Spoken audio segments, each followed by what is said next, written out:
ছাত্ৰ ছাত্ৰীসকল আজি আমি শিকিম crystal defect that means imperfections in solids crystal ত্ৰুটি অসমীয়াত কয় তাৰমানে কঠিন পদাৰ্থৰ ত্ৰুটি সো কঠিন পদাৰ্থৰ ত্ৰুটি কেনেকৈ হয় কঠিন পদাৰ্থৰ কণাবিলাকৰ যেটো সজ্জা সেই সজ্জাৰ ত্ৰুটি কেনেকৈ হয় সো আমি এটো ক'ব পাৰি ক্ৰিস্টেল ডিফেক্ট অৰ ক্ৰিস্টেল ত্ৰুটি ক্ৰিস্টেল ত্ৰুটি মানে কঠিন পদাৰ্থত ত্ৰুটি কঠিন পদাৰ্থৰ কণাবিলাক যেহেতু ক্ৰিস্টেল একদম ক্ৰিস্টেল কঠিন পদাৰ্থৰ বিষয়ে যেহেতু কি আছো সো ক্ৰিস্টেল ত্ৰুটি কেনেকৈ হয় crystal defect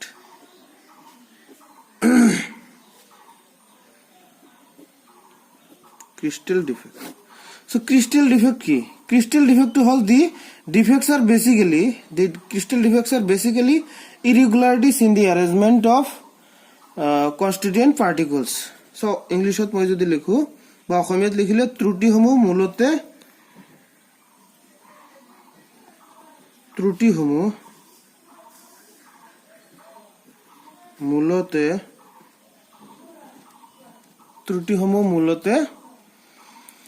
hall কণাবোৰৰ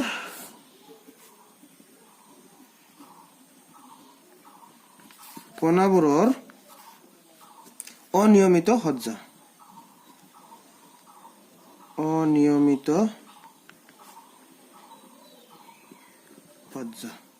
that means if you write here the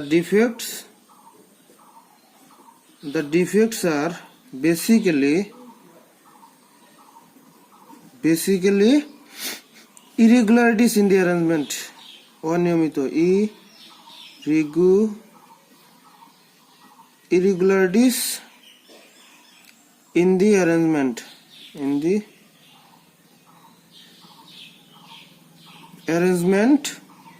of constituent particles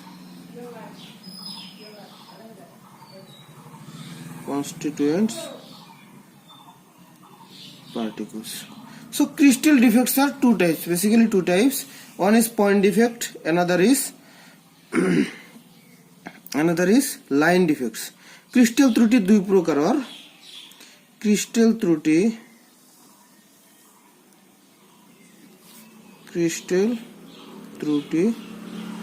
দুই প্ৰকাৰৰ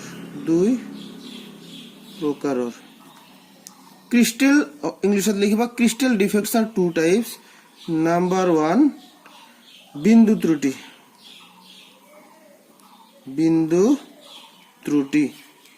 English point defect and number 2 की line defect माने रेखा त्रुटि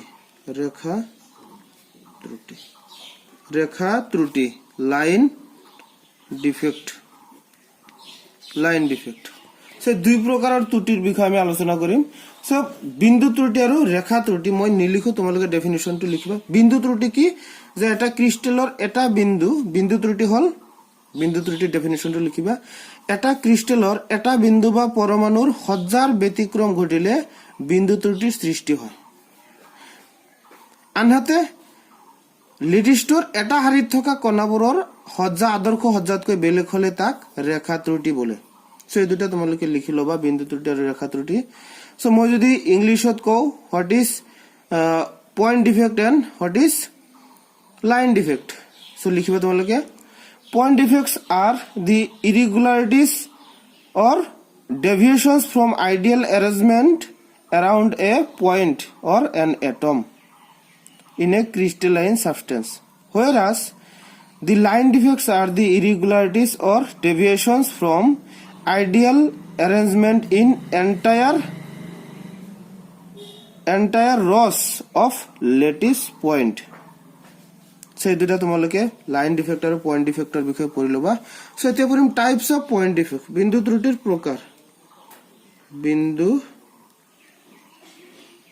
ত্ৰুটিৰ প্ৰকাৰ টাইপস অফ পয়েন্ট ডিফেক্ট আমাৰ খালি বিন্দু ত্ৰুটিৰ বিষয়ে পঢ়িব লাগিব ৰেখা ত্ৰুটিৰ বিষয়ে পঢ়িব নালাগে so point defects can be classified into three types. Point defects can be classified into three types. So বিন্দু ত্ৰুটি তিনি ভাগত ভাগ কৰিব পাৰি। বিন্দু ত্ৰুটি সমূহ তিনি প্ৰকাৰৰ। নাম্বাৰ 1 হল ষ্টয়কিয়মিত ত্ৰুটি। ষ্টয়কিয়মিতীয় ত্ৰুটি ইংলিছত কি ক'ব? স্টয়কিয়মেট্রিক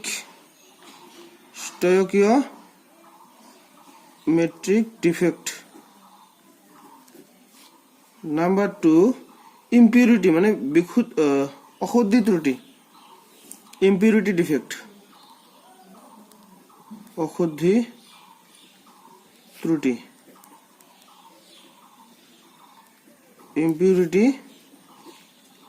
impurity defect. And number 3 অনাষ্টয়কিয়মিত ত্রুটি, অনাষ্টয়কিয়মিতীয় ত্রুটি। নন স্টয়কিওমেট্রিক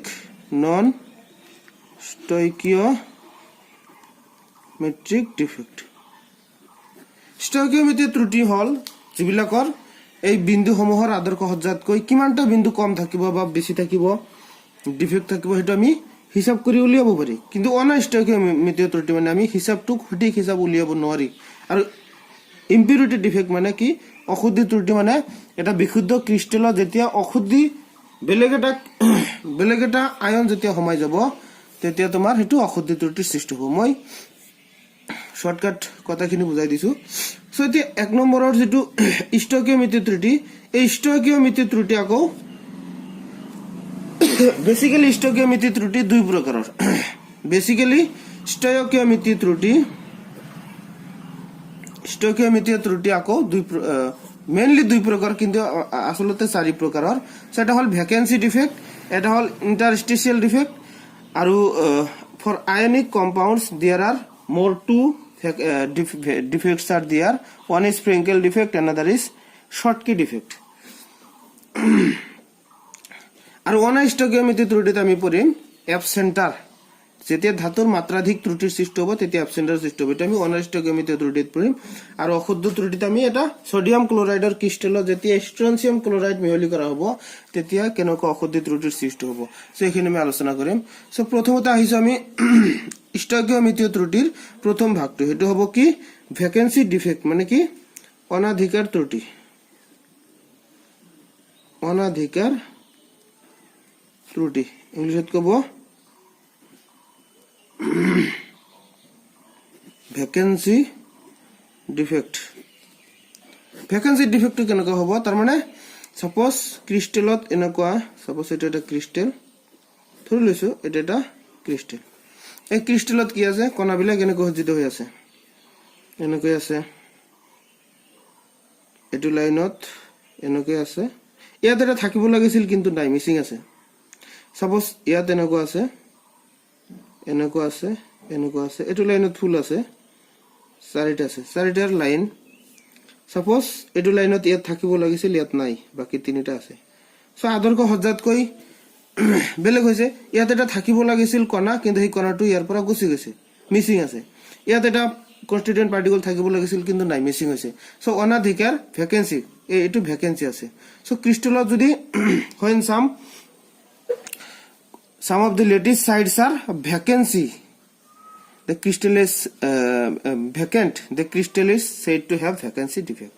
যেতিয়া ক্ৰিস্টালৰ কোনো এটা হাৰিত থকা কণাবোৰ কণা কম থাকে বা কণা হেৰুৱাই যায় তেতিয়া তাক কি কোৱা হয়? অনাধিকাৰ ত্ৰুটি বুলি কোৱা হয়। আৰু এইটোত কি হৈছে? দা ডেন্সিটি অফ দি সাবস্টেন্সেস কি হ'ব? কমিব না বাঢ়িব? ডেন্সিটি। দিস ইফেক্ট কি হ'ব? Decreases. Density of the substances decreases in vacancy defect. So অনাধিকাৰ ত্ৰুটিত কি হয়? পদাৰ্থৰ ঘনত্ব কমি যায়। সো এইখিনি বস্তু অনাধিকাৰ ত্ৰুটি গ'ল। মই যদি আৰু এটা ত্ৰুটিত আহো সেইটো ক'ব ইন্টারস্টিশিয়াল ডিফেক্ট অর অন্তর্বর্তী ত্রুটি। অন্তর্বর্তী ত্রুটি, ইন্টারস্টিশিয়াল interstitial defect.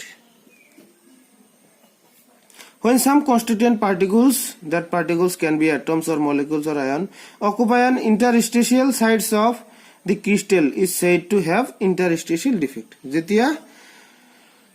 যেতিয়া কি হয় ক্রিস্টালত থকা কোনো কণাই লেটিছৰ নিৰ্দিষ্ট স্থানত নাথাকি মাজত সোমাই থাকে তেতিয়া ক্ৰিস্টালটো অন্তৰ্বৰ্তী ত্ৰুটি হোৱা বুলি কোৱা হয় এনেকৈ হ'ব এটো সাপোজ এটো এটা ক্ৰিস্টাল ইয়াত আমি কণাবিলাকৰ সজ্জা দিম ইয়াত যিকেইটা আছে লাইনত গোটেইকেইটা থাকিব তাৰ উপৰিও এনেকৈ মাজত কৰবাত মাজত সোমাই থাকিব সো নিৰ্দিষ্ট লাইনৰ ক্ষেত্ৰতে থাকিব এই বাহিৰৰ পৰা কৰবৰ পৰা আহি কোনবাটা লাইনৰ পৰা আহি এনেকৈ মাজত সোমাই থাকিব ফলত পদাৰ্থৰ ঘনত্ব বাঢ়িছে না কমিছে সো নিশ্চয় বাঢ়িছে অনাধিকাৰ ত্ৰুটিত পদাৰ্থৰ ঘনত্ব কমে কিন্তু অন্তৰ্বৰ্তী ত্ৰুটিত যেহেতু মাজত সোমাই যায় বেছি কণা যিকেইটা লাইনত আছে সেইকেইটা থাকিব মাজত সোমাই যাৰ কাৰণে ঘনত্ব বাঢ়ে so in this substance in this crystal density of the substance is increase in interstitial defect so এটা আমি পালো অন্তর্বর্তী ত্রুটি অনাধিকার ত্রুটি another type of defect is that is called Schottky defect Schottky ত্রুটি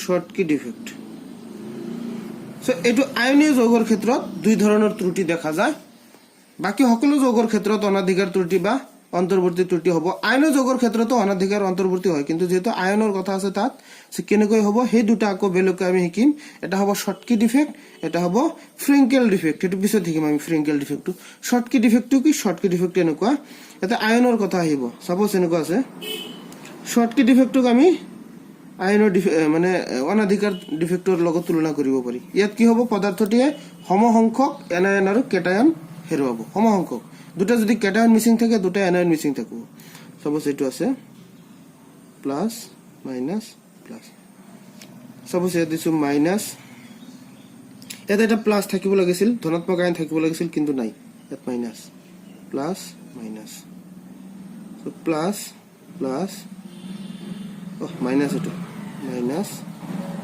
প্লাস এটা ঋণাত্মক আধান থাকিব লাগিছিল কিন্তু নাই এনায়ন থাকিব লাগিছিল এটো মিসিং আছে সো প্লাস সাপোজ এটো আছে minus plus minus plus minus so ইয়াতে কি হৈছে পদাৰ্থটোৰ ঘনত্বৰ পৰিৱৰ্তন কেনেদৰে হৈছে পদাৰ্থটোৰ ঘনত্ব কমিছে যেহেতু এটা কেটায়ন মিসিং আছে এটা এনায়ন মিসিং আছে সো দুটা আয়ন সমসংখ্যক কেটায়ন আৰু এনায়ন পদাৰ্থটোৱে হেৰুৱাব same number of cation and anion will loss in this defect so যদি এটা anion missing থাকে এটা cation missing থাকিব এটা cation missing দুটা cation missing থাকিলে দুটা anion এনেকুৱা নহয় যে দুটাই cation missing থাকিব বা দুটা anion missing থাকিব that means the substance will electrically neutral থাকিবলৈ হলে সমসংখ্যক anion আৰু cation হেৰুৱাব সো এটা আমি কি লিখিম যে পদাৰ্থটোৰ ঘনত্বৰ পৰিৱৰ্তন হৈছে ঘনত্ব কি হৈছে কমিছে density of the substance is decreased and the substance is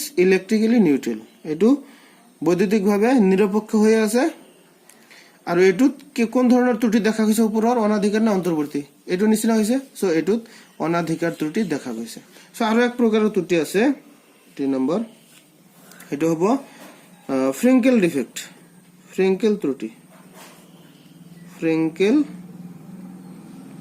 ত্রুটি Frenkel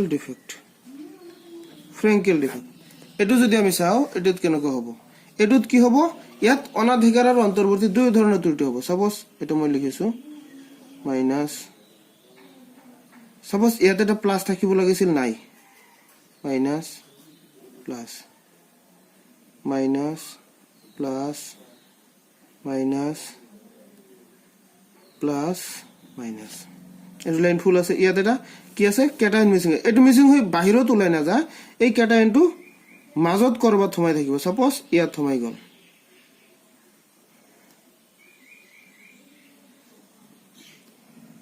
এতে কি দিছো আমি কেটায়ন মিসিং দিছো সো এটো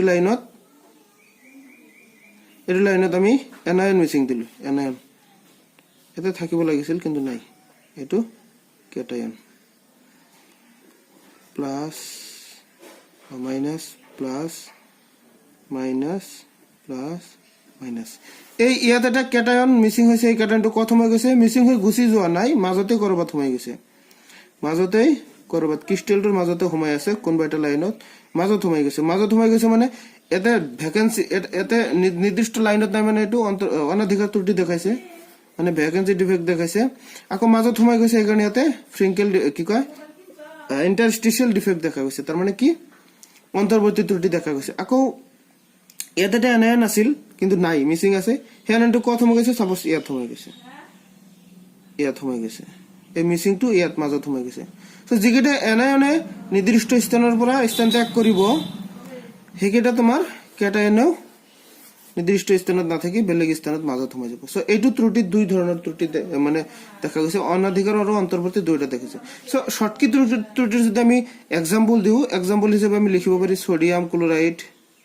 sodium chloride potassium chloride silver bromide এই যৌগবিলাকে কি দেখুৱায় শৰ্টকি ত্ৰুটি দেখুৱায় সো ফ্ৰিংকেল ত্ৰুটি কোনবিলাকে দেখুৱায় সাপোজ জিংক সালফাইড আছে জিংক সালফাইড তাৰ পিছত সিলভাৰ ব্ৰোমাইড ইয়াতেও আছে সাপোজ আছে সিলভাৰ আইডাইড এইবিলাকে দেখুৱায় ফ্ৰিংকেল ডিফেক্ট সো ফ্ৰিংকেল ডিফেক্ট আৰু শৰ্টকি ডিফেক্টৰ এটা কমন এক্সাম্পল সিলভাৰ ব্ৰোমাইড এটো ফ্ৰিংকেল ডিফেক্ট দেখুৱায় শৰ্টকি ডিফেক্ট দেখুৱায় সো এই আমি ষ্টকিওমেট্ৰি ত্ৰুটিৰ ভাগবিলাক পঢ়িলো সো অহা ক্লাছত আমি অশুদ্ধ ত্ৰুটি আৰু অনাষ্টকিওমেট্ৰি ত্ৰুটিৰ বিষয়ে শিকিম সো আজিৰ কাৰণে এইখিনিয়ে যিবিলাকে ভিডিও চাই যদি ভাল লাগিছে তোমালোকে কমেন্ট কৰিবা শেয়াৰ কৰিবা আৰু চেনেলটো সাবস্ক্ৰাইব কৰিবা ধন্যবাদ